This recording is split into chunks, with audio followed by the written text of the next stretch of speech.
नमस्कार, जय जोहार। चलिए देखते हैं झारखंड की 25 फटाफट बड़ी खबरों को। पर इससे पहले आप वीडियो को कहां से देख रहे हैं, कमेंट में बताना बिल्कुल न भूलें।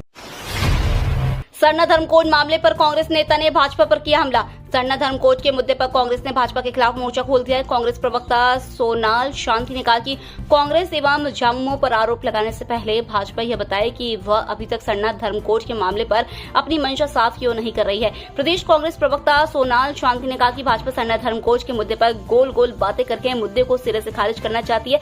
आदिवासियों की धार्मिक पहचान को भाजपा शुरू से ही नकारती रही है और इसलिए भाजपा ने आदिवासियों को वनवासी का नाम दिया है। हेमंत सोरेन सरकार का गांवों पर फोकस। झारखंड के ग्रामीण क्षेत्रों में विकास की राशि अधिक खर्च करने की मंशा से राज्य सरकार काम कर रही है और यह आंकड़ों में दिख भी रहा है। मुख्यमंत्री हेमंत सोरेन ने सत्ता संभालने के बाद ग्रामीण क्षेत्रों में फोकस करने के लिए अधिकारियों को निर्देश दिया था और इस निर्देश का असर हो रहा है। 2019-20 के बाद से जिला परिषदों के माध्यम से सरकार की राशि खर्च होने का ट्रेंड बढ़ता ही गया। आंकड़े स्पष्ट तौर पर बता रहे हैं कि शुरुआत के 2 वर्षों में पूर्व में स्वीकृत योजनाओं को पूर्ण करने में राशि खर्च हुई, लेकिन बाद के वर्षों में शहरी क्षेत्रों में नई योजनाएं कम होती गई। 2020-21 में जिला परिषदों को 1771 करोड़ रुपए आवंटित किए गए, जबकि 2023-24 में यह राशि बढ़कर 2779 करोड़ रुपए हो गई। शहरी निकायों में चुनाव न होने से विकास कार्य प्रभावित हो रहे हैं। निर्वाचन आयोग ने लॉन्च किया सक्षम ECI ऐप। चुनाव प्रक्रिया में 100% मतदाताओं की भागीदारी सुनिश्चित करने के लिए निर्वाचन आयोग की ओर से दिव्यांग मतदाताओं के लिए मताधिकार के उपयोग को आसान एवं सुविधाजनक बनाने के उद्देश्य से सक्षम ECI ऐप लॉन्च किया गया। इसके जरिए पंजीकरण की प्रक्रिया से लेकर मतदान के लिए पिक एंड ड्रॉप सुविधा का लाभ उठाया जा सकता है। साथ ही दिव्यांग के रूप में चिन्हित करने के लिए अनुरोध, सुधार, प्रमाणीकरण, व्हील चेयर सहायता, अपने मतदान केंद्र को जाने, बूथ लोकेटर, शिकायतें दर्ज कराने की सुविधा ऐप में है। किसी भी चुनावी सेवा अनुरोध करने के लिए पहली बार मतदाताओं को अपने राज्य, जिला और विधानसभा निर्वाचन क्षेत्र के साथ अपना नाम, पता और मोबाइल नंबर देने के साथ अपना एपिक ID कार्ड नंबर प्रदान करना होगा। महासभा की कलश यात्रा का लातेहार में स्वागत। लातेहार प्रांतीय यादव महासभा के बैनर तले 1962 में रेंजांगला में शहीद हुए यादव वीर जवानों के लहू मिश्रित मिट्टी से भरी कलश के साथ प्रांतीय यादव महासभा के प्रदेश अध्यक्ष पीताम्बर दास के नेतृत्व में कलश यात्रा निकाली गई। कलश यात्रा का सदर प्रखंड के खोटबाग पेट्रोल पंप के पास स्वागत किया गया।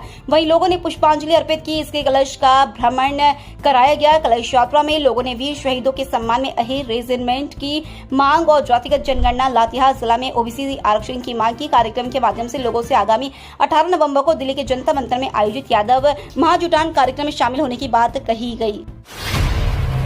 विद्यालय रसोइया संघ ने अपनी मांगों को लेकर किया प्रदर्शन। दुमका नगर AICCTU से संबद्ध राज्य विद्यालय रसोइया संघ जिला कमेटी दुमका के बैनर तले कमेटी सदस्य दुलार टूडू की नेतृत्व में पुराना संग्रहालय दुमका परिसर में प्रदर्शन किया गया। इस दौरान रसोइया कर्मी का रिटायरमेंट उम्र सीमा को 65 साल करने, प्रत्येक माह के प्रथम सप्ताह में मानदेय भुगतान करने की गारंटी देने, तमिलनाडु की तर्ज पर 400 रुपए प्रतिदिन के हिसाब से भुगतान करने, मजदूर विरोधी चाल लेबर कोड को रद्द करने, वित्तीय वर्ष 2024-25 में जिले के विभिन्न स्कूलों में कार्यरत 300 रसोइया कर्मी को साल भर से मानदेय का भुगतान नहीं मिलने के कारण दुमका जिला शिक्षा अधीक्षक आशीष कुमार हेम्ब्रम से जवाब की मांग की गई। रसोइया का लंबित बकाया मानदेय अविलंब भुगतान करने की मांग की गई। कार्यक्रम की अध्यक्षता दुलार टूडो व संचालन सावित्री टूडो ने की। राज्य अनुश्रवण दल के विद्यालयों की बदहाली देख जताई नाराजगी। जामा राज्य अनुश्रवण दल ने मंगलवार को जामा प्रखंड के विभिन्न विद्यालयों का भ्रमण किया। टीम ने 12 पलासी मध्य विद्यालय में व्याप्त अव्यवस्था देखकर नाराजगी व्यक्त की। वहां जांच में पता चला कि विद्यालय में 508 बच्चे नामांकित हैं, उनमें से आधे बच्चे ही उपस्थित होते हैं। अनुश्रवण के समय 257 बच्चे उपस्थित मिले। विद्यालय में साफ सफाई की भारी कमी मिली। शिक्षकों के बैठने का कक्ष भी अव्यवस्थित नहीं था। विद्यालय में 8 शिक्षक है, जिनमें एक शिक्षक ट्रेनिंग में गए थे। एक शिक्षक टीम के आने के बाद अल्प अवकाश पर चले गए।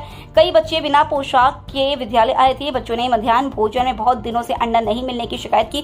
दीवार पर मध्याह्न भोजन का नया मेन्यू उल्लेखित नहीं था। मेन्यू के अनुसार बच्चों को मध्याह्न भोजन नहीं दिया जा रहा था। टीम ने इसे गंभीर लापरवाही माना। इसके विरुद्ध अनुशासनात्मक कार्रवाई के लिए अनुशंसा करने की बात कही।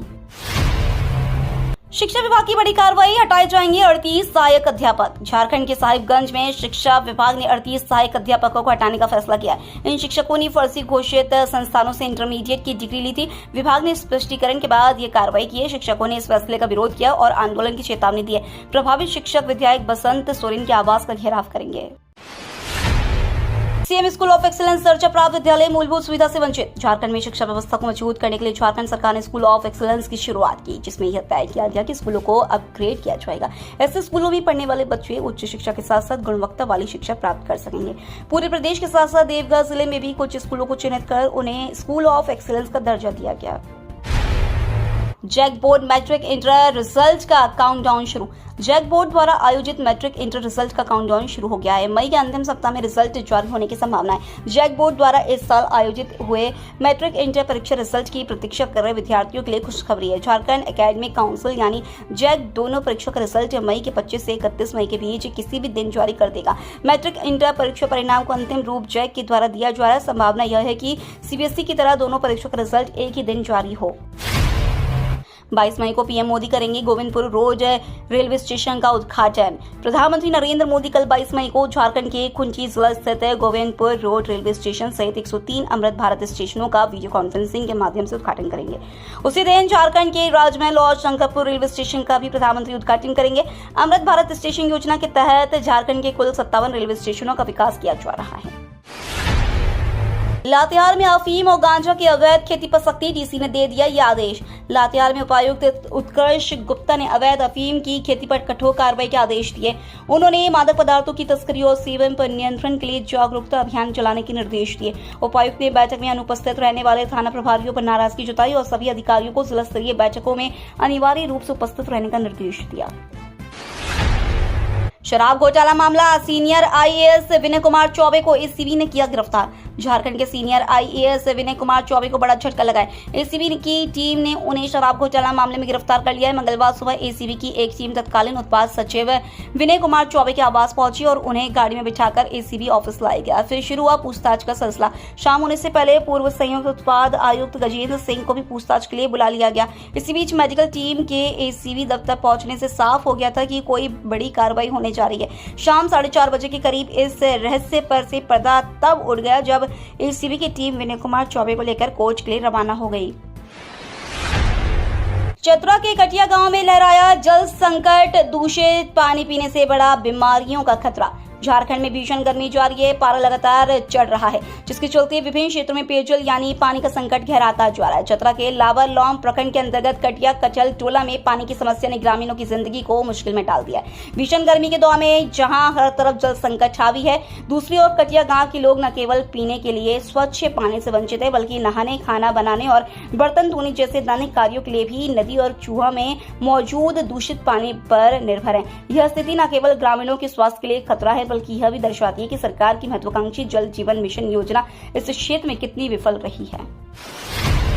एशिया का सबसे बड़ा एनटीपीसी का कन्वेयर बेल्ट फिर सुर्खियों में। जिला के बड़का गांव से बानादा कोल साडिंग तक कोयला का परिचालन कन्वेयर बेल्ट के जरिए हो रहा है। यह कन्वेयर बेल्ट एशिया का सबसे बड़ा कन्वेयर बेल्ट कहा जाता है। कन्वेयर बेल्ट निर्माण और इसे लेकर कई तरह के विवाद खड़ा होते हैं। एक बार फिर स्थानीय रेत ट्रांसपोर्टर और ग्रामीण कन्वेयर बेल्ट का विरोध कर रहे हैं। सैकड़ों की संख्या में आंदोलनकारी 2 दिवसीय धरने पर हैं। धरना के जरिए एनटीपीसी प्रबंधन से मांग की है कि हाईवा से ट्रांसपोर्टिंग करने का आदेश निर्गत करें। ग्रामीणों का कहना है कि कन्वेयर बेल्ट चालू होने से 24 घंटे आवाज निकलती रहती है, जिससे ग्रामीण प्रभावित हो रहे हैं। बच्चों का पठन पाठन भी प्रभावित हो रहा है। रात के समय सोना भी मुश्किल हो रहा है। कई ऐसे वृद्ध हैं जो बीमार हैं, उनका जीवन भी इससे प्रभावित हुआ है। सीएम स्कूल ऑफ एक्सीलेंस को मैनेजर करेंगे संचालक। अब सीएम स्कूल ऑफ एक्सीलेंस का संचालन का जिम्मा रिटायर्ड सीबीएसई आईसीएसई स्कूल के प्राचार्य या उप प्राचार्य के ऊपर होगा। झारखंड शिक्षा परियोजना को राज्य के स्कूल ऑफ एक्सीलेंस के संचालन के लिए मैनेजर की तलाश है। झारखंड शिक्षा परियोजना परिषद द्वारा जारी विज्ञापन के तहत कुल 67 मैनेजर की नियुक्ति की जाएगी। कुल पदों में सामान्य वर्ग के लिए 21 एसटी के लिए 21, एससी के लिए 8, बीसीआई के लिए 6, बीसी2 के लिए 4 और ईडब्ल्यूएस के लिए 7 पद निर्धारित है। इस विज्ञापन के अनुसार राज्य के 80 स्कूल ऑफ एक्सीलेंस में नियुक्त होने वाले इन मैनेजर को प्रतिमाह 60,000 रुपए दिया जाएगा। कैसे हो जनता का काम जब संथाल परगना प्रमंडलीय कार्यालय में एक अधिकारी संभाल रहे कई पद। झारखंड के संथाल परगना प्रमंडल में के अंतर्गत 6 जिले दुमका, देवघर, साहिबगंज, पाकुड़, गोड्डा और साहिबगंज आते हैं। इन 6 जिलों की सरकारी कामकाज का संचालन और मॉनिटरिंग प्रमंडलीय कार्यालय से होता है। जाहिर है कामकाज का लोड काफी अधिक है। इसके बावजूद इस प्रमंडलीय कार्यालय में अधिकारियों कर्मियों की काफी कमी है। निश्चित रूप से इसका असर कामकाज पर पड़ता है। इस प्रमंडल के सांसद हो या विधायक सभी चाहते हैं कि अधिकारियों की कमी दूर हो ताकि जन कल्याणकारी योजनाओं का क्रियान्वयन समय पर हो सके। भाजपा संविधान खत्म कर मनुस्मृति लागू करना चाहती है, केशव महतो कमलेश। कांग्रेस पार्टी की ओर से संविधान बचाओ अभियान चलाया जा रहा है। इसके तहत जगह जगह संविधान बचाओ रैली निकाली जा रही है। इसी कड़ी में मंगलवार को गोड्डा में कांग्रेस पार्टी की ओर से संविधान बचाओ रैली निकाली गई, जिसमें बड़ी संख्या में कांग्रेस के नेता और कार्यकर्ता शामिल हुए। गोड्डा में आयोजित संविधान बचाओ रैली में प्रदेश अध्यक्ष केशव महतो कमलेश भी शामिल हुए। उन्होंने सभा की संबोधित करते हुए कहा कि भाजपा के लोग लोकसभा चुनाव में 400 पार का नारा दे रहे थे, क्योंकि वो संविधान को खत्म कर उसकी जगह मनुस्मृति लागू करना चाहते हैं। लेकिन संविधान को बचाने के लिए कांग्रेस के राष्ट्रीय अध्यक्ष मल्लिकार्जुन खड़गे और लोकसभा के नेता प्रतिपक्ष राहुल गांधी सड़क से लेकर सदन तक आंदोलन कर रहे हैं। टीएसी की बैठक से पहले सियासत तेज। बीजेपी ने असंवैधानिक बताकर दूर रहने का लिया फैसला। लंबे अरसे के बाद आज हो रहे ट्राइबल एडवाइजरी काउंसिल की बैठक अहम होगी। मुख्यमंत्री हेमंत सोरेन की अध्यक्षता में हो रही इस बैठक में सीएनजी पैसा, डीवीसी, हाई जल प्रोजेक्ट सहित कई प्रस्तावों पर चर्चा होने की संभावना है। इन सबके बीच इस बैठक से पहले इस पर सियासत शुरू हो गई है। बीजेपी ने टीएसी की बैठक से अपने आप को एक बार फिर अलग रहने का फैसला किया है। इस बैठक में नेता प्रतिपक्ष बाबूलाल मरांडी को शामिल होना था, मगर इस बैठक को असंवैधानिक बताते हुए भाजपा ने इससे दूर रहने का निर्णय लिया है। बीजेपी मीडिया प्रभारी शिव पूजन पाठक ने कहा है कि टीएससी एक संवैधानिक संस्था के रूप में नहीं, बल्कि सरकार ने इसे एक व्यक्तिगत संस्था के रूप में बना दिया है। बीबीएमकेयू में विनोद बिहारी महतो की प्रतिमा का अनावरण। विनोद बिहारी महतो कोयलांचल यूनिवर्सिटी में मंगलवार को पूर्व घोषित प्रतिमा अनावरण कार्यक्रम का आयोजन किया गया। इस दौरान विनोद बिहारी महतो की आदमकद प्रतिमा का अनावरण किया गया। कार्यक्रम में मुख्य अतिथि के रूप में राज्यपाल संतोष गंगवार और विशिष्ट अतिथि के रूप में मुख्यमंत्री हेमंत सोरेन शामिल हुए। राज्यपाल और मुख्यमंत्री ने संयुक्त रूप से बीबीएमकेयू परिसर में स्थापित विनोद बिहारी महतो की प्रतिमा का अनावरण किया। मुख्यमंत्री हेमंत सोरेन ने कहा कि सरकार झारखंड आंदोलनकारियों को सम्मान और उनके नाम को सजाने के काम कर रही है। सीएम ने कहा कि इस राज्य की जो भौगोलिक संरचना है उसके अनुरूप शिक्षा व्यवस्था के लिए नई नई पहल की जा रही है। सीएम ने कहा कि सरकार ने शिक्षा के क्षेत्र में नए आयाम जोड़ने का काम किया है। भगवान भरोसे रिम्स, सीएसएसडी और लॉन्ड्री कर्मियों की हड़ताल से चले कई ऑपरेशन। राज्य के सबसे बड़े सरकारी अस्पताल रिम्स की व्यवस्था मामूली बातों को लेकर बेपटरी हो जा रही है। ताजा मामला सीएसएसडी और लॉन्ड्री कर्मियों से जुड़ा है। इनको पिछले 6 माह से मानदेय नहीं मिला है। इसकी वजह से कर्मियों ने काम करना बंद किया तो अस्पताल में हड़कंप मच गया। रिम्स में कई ऑपरेशन टालने पड़े, लेकिन रिम्स निदेशक के सख्त त्वरित एक्शन से मामला सुलझ गया है। दैनिक कर्मियों की हड़ताल की जानकारी मिलते ही रिम्स निदेशक डॉक्टर राजकुमार ने अपर निदेशक सीमा सिंह, चिकित्सा अधीक्षक हरेंद्र बिरहुआ, उपाधीक्षक 2 डॉक्टर राजीव रंजन, उप निदेशक योगेंद्र प्रसाद और आंतरिक वित्तीय सलाहकार आलोक कुमार तपस्वी के साथ बैठक की। झारखंड में झमाझम बारिश, राजधानी के निचले इलाकों में भरा पानी। झारखंड के कई जिलों में कल जमकर बारिश हुई। राजधानी रांची का आलम ऐसा रहा कि दोपहर के वक्त सड़कों पर शाम सा नजारा बन गया था। लोगों को गर्मी और उमस से राहत मिली है। आज राज्य के उत्तर पूर्वी क्षेत्र यानी देवघर, धनबाद, दुमका, गिरिडीह, गोड्डा, जामताड़ा, पाकुड़ और साहिबगंज में भारी बारिश की संभावना जताते हुए येलो अलर्ट जारी किया गया है। 22 मई को तेज हवा और वज्रपात की संभावना के मद्देनजर ऑरेंज अलर्ट जारी किया गया है। 23 मई को उत्तर पूर्वी क्षेत्र को छोड़कर राज्य के अलग अलग हिस्सों में तेज हवा और वज्रपात की संभावना है। इस दिन के लिए येलो अलर्ट जारी किया गया है, लेकिन 24 मई को फिर उत्तर पूर्वी क्षेत्रों में तेज हवा और वज्रपात की संभावना को देखते हुए येलो अलर्ट की घोषणा की गई है। कार्यपालक अभियंता रहे रामेश्वर गुप्ता पर चलेगी विभागीय कार्रवाई। पेयजल एवं स्वच्छता प्रमंडल अंतर्गत मेदिनी नगर में चल रहे जल जीवन मिशन में अनियमितता बरतने वाले तत्कालीन कार्यपालक अभियंता रामेश्वर गुप्ता के खिलाफ विभागीय कार्रवाई चलाई जाएगी। इस संबंध में पेयजल एवं स्वच्छता विभाग ने अधिसूचना जारी कर दी है। अधिसूचना में कहा गया है कि जल जीवन मिशन के तहत क्लस्टर 15, 22, 41 और 86 से संबंधित निर्माण की जा रही जल आपूर्ति योजनाओं में गंभीर अनियमितता बरते जाने संबंधी शिकायत विभिन्न माध्यमों से विभाग को मिली थी। इस मामले में बीते 28 फरवरी को 4 अलग अलग जांच समिति गठित कर मामले की जांच कराई गई। सभी रिपोर्ट में अनियमितता बरते जाने की बात सामने आई।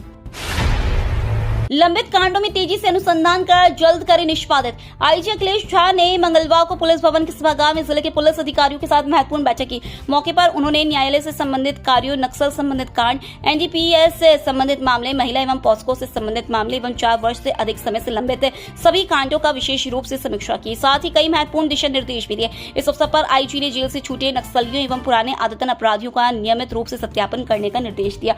उन्होंने लंबित कांडों में तेजी से अनुसंधान पूरी कर मामलों के निष्पादन के लिए आवश्यक दिशा निर्देश भी दिए। युवाओं में बढ़ाई जाएगी पुरातत्व के प्रति जागरूकता। झारखंड सरकार के पर्यटन, कला, संस्कृति, खेलकूद एवं युवा कार्य विभाग की ओर से युवाओं में पुरातत्व के प्रति रुचि बढ़ाने की दिशा में विशेष पहल की जा रही है। इस उद्देश्य से विभाग द्वारा राष्ट्रीय पुरातत्विक संगोष्ठी, अध्ययन यात्रा, अन्वेषण, सह प्रशिक्षण योजना और पुरातत्विक प्रदर्शनी जैसी जागरूकता गतिविधियों का आयोजन किया जाएगा। इन सभी कार्यक्रमों के लिए विभाग ने 20 लाख रुपए का आवंटन किया है। जागरूकता कार्यक्रमों के साथ साथ विभिन्न गांवों में पुरातत्विक सर्वेक्षण और अन्वेषण का कार्य भी किया जाएगा। इसके तहत युवाओं को प्रशिक्षण के माध्यम से प्राचीन धरोहरों और ऐतिहासिक स्थलों की महत्वता से परिचित कराया जाएगा।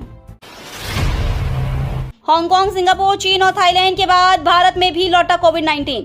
कोरोना वायरस एक बार फिर से कहर बरपा सकता है। बीते कुछ दिनों से देश में कोविड-19 कई केस सामने आए हैं। इसको लेकर स्वास्थ्य मंत्रालय ने अपडेट शेयर किया है। पीटीआई की रिपोर्ट के मुताबिक देश में अब तक कोविड के 250 से ज्यादा एक्टिव केस दर्ज किए गए हैं। भारत के साथ साथ दूसरे देशों में भी केस बढ़ने शुरू हो गए हैं। तो ये थी झारखंड की 25 बड़ी खबरें। रोजाना ऐसे ही सबसे पहले अपडेट पाने के लिए चैनल को सब्सक्राइब और वीडियो को शेयर जरूर करें।